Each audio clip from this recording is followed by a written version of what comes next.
Marvel's original Star Wars title was translated to other languages and released to most Western countries back in the late 1970s and 1980s.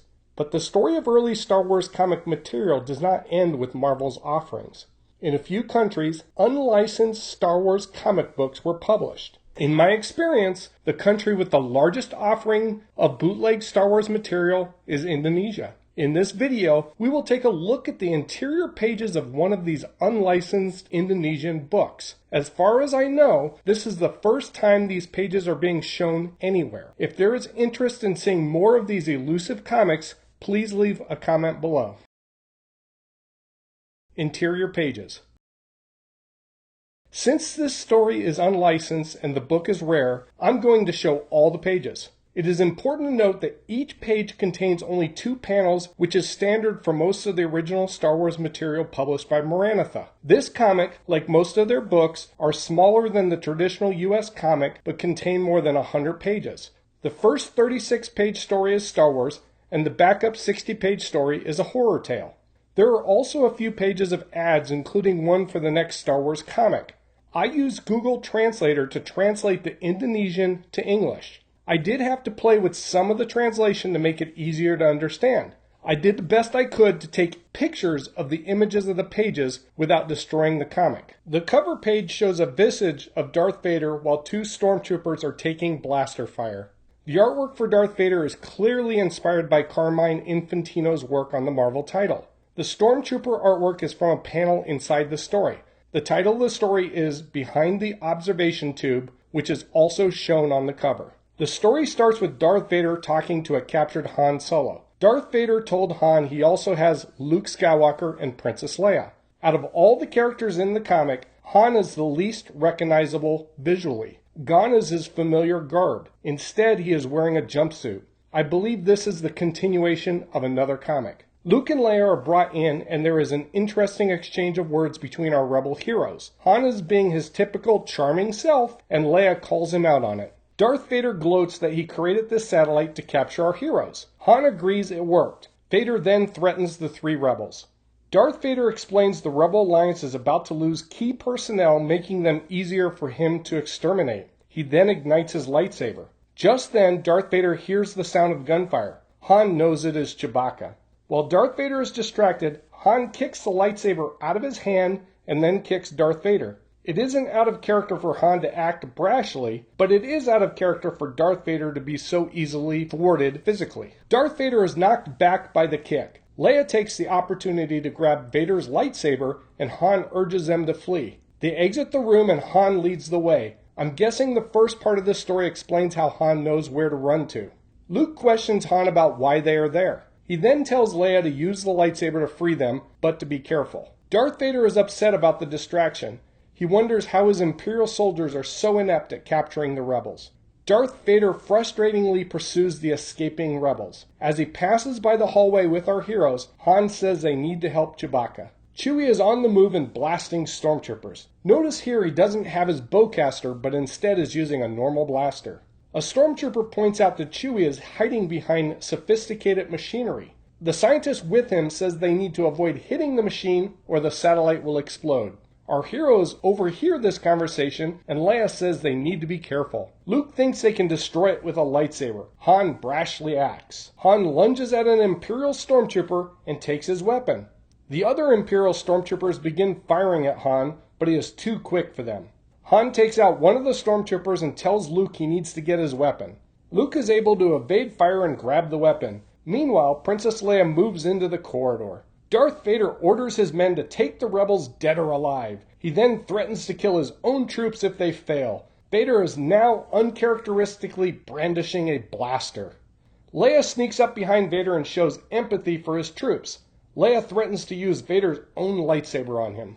Leia orders Vader to drop his weapon. Vader thinks Leia is bluffing and won't kill him because she needs a hostage. Leia considers taking him hostage, but has changed her mind. This is where the story loses me a bit. The Millennium Falcon is caught by the tractor beam of the satellite. On board, I believe Han tells Chewbacca to get ready. Honestly, it doesn't make sense to me after several rereadings. A few moments later, the Falcon is brought aboard the satellite and the ship lands. If these 2 pages take place earlier in the story, that would make more sense. In the order they are presented, I don't get it. Han and Chewie were already aboard the satellite. Han Solo is ready for danger and shoots one of the scientists on board the satellite. When Han shoots the scientist, Leia is distracted and Darth Vader takes advantage and kicks her. Darth Vader goes for the blaster he dropped. Before he can retrieve it, the gun is knocked out of the way by another blaster shot. Darth Vader is miffed with Han. Leia quickly recovers and hovers over Vader with the lightsaber and gloats. Luke comes over with manacles and secures Darth Vader to pipes. Darth Vader is really mad now. Han Solo aims a blaster at Darth Vader and yells out to the Imperial stormtroopers he will kill him unless they throw down their blasters and step forward. Feeling helpless, the stormtroopers do as they are told. Luke and Leia quickly move to their ship. Chewbacca enters the Millennium Falcon while Han takes aim at the sophisticated machinery. Han shoots and destroys the system. Darth Vader is now furious. Han tells Vader he could have killed him, but decided to give him a chance to change his ways. It doesn't make sense to me why Han shoots the system after overhearing the conversation between the stormtrooper and the scientist. Han heads to the Millennium Falcon. Shortly afterwards, the ship carrying Luke and Leia and the Falcon carrying Han and Chewie depart the satellite. Just then, the satellite explodes. Han wonders if Darth Vader took it out himself, but Chewbacca has an answer. It turns out Chewbacca planted an explosion on the satellite. Han chides Chewbacca for being mean. The end. There is an ad for the next issue titled The Princess's Investigation. The ad shows a registration date of 9/6/1980, which places the publication of this comic in 1980. I have the comic the ad is for, which contains the first half of Star Wars number 30. I also have the next issue, which is titled Escape from Mandalore, which contains the second half of Star Wars number 30. The U.S. Star Wars number 30 has a cover date of December 1979. This further confirms this comic was published in 1980. Story discussion. This is a wild story. Where do we even begin? It isn't clear to me what an observation tube is. All I can think of is they are referring to the satellite itself. Additionally, early in the story, Darth Vader is gloating about the sucking functionality of the satellite. Yes, sucking. I'm translating that to mean the satellite has a tractor beam. It is possible it is an interdiction field and a tractor beam combination, but I would need to read the first half of this tale to be sure. I think the writer had a general gist of the heroes' personalities. Han Solo is rash and acts without thinking, which is definitely in character. Luke Skywalker takes a backseat to Han throughout the story, but he does offer some useful suggestions. It is interesting that Princess Leia takes Darth Vader's lightsaber and not Luke. She is still holding it when Vader is shackled, which implies she took it with her when they left the satellite. Chewbacca is completely in character and unfortunately serves the same role he does in many of the Marvel stories. Noticeably absent are the 2 droids, C-3PO and R2-D2. Darth Vader's characterization is the most interesting. He clearly does not value his troops whatsoever. This story was written before The Empire Strikes Back, so the writer must have decided Darth Vader's choking of Admiral Mahdi was indicative of his behavior towards all of his subordinates. But even knowing that, would Darth Vader really talk about his troops like he does? It is obvious this Darth Vader does not have command of the Force. It probably makes sense if you never saw the first movie and only had a passing knowledge of that film. Han knocking the lightsaber out of his hand and kicking him to the ground is unbelievable, even if Vader had no control of the Force. Darth Vader has a serious vindictiveness, but honestly, we see that same attitude from Leia at a point in the story as well. She was prepared to kill Vader with his own lightsaber. I guess she is her father's daughter. The Millennium Falcon has 2 cockpits and is flying backwards on some of the panels. The artist must not have seen Star Wars or pictures of the entire Falcon and mistook the cockpit for nacelles like the Enterprise has. I looked on IMDb and it is possible neither the writer or the artist saw the movie since the original theatrical release never made its way to Indonesia. If that was the case, I think this was a decent attempt at a Star Wars tale from a creative team unfamiliar with the source material. About the publisher, Maranatha.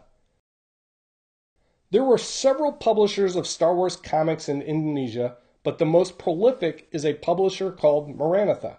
Of the more than 36 different Indonesian Star Wars comics in my collection, more than 2/3 of them are from this publisher. The Maranatha comic book store and publishing house was founded in 1961 by Marcus Hadi in the city of Bandung on the island of Java. Initially, they made folklore comics, but as the comics became more popular, they began recruiting local artists and branching out to publishing other genres. At its peak in the 1970s, Maranatha was publishing 3 comics every week with print runs of 2,000 copies. The comics were sold all over West Java, including the capital, Jakarta. By the 1980s, Maranatha was publishing unlicensed stories for many American properties, including superheroes. We can estimate the date the Indonesian comics were published because of a registration section located on the first page of a story or on the next issue page. Their Star Wars offerings include some unlicensed reprints of Marvel stories, but mostly new material. They also used Marvel covers on these new stories, as is the case of this comic we just looked at, although most of them have new covers. Thank you for watching this video. Please like and subscribe so I can bring you more content, and please leave a comment below.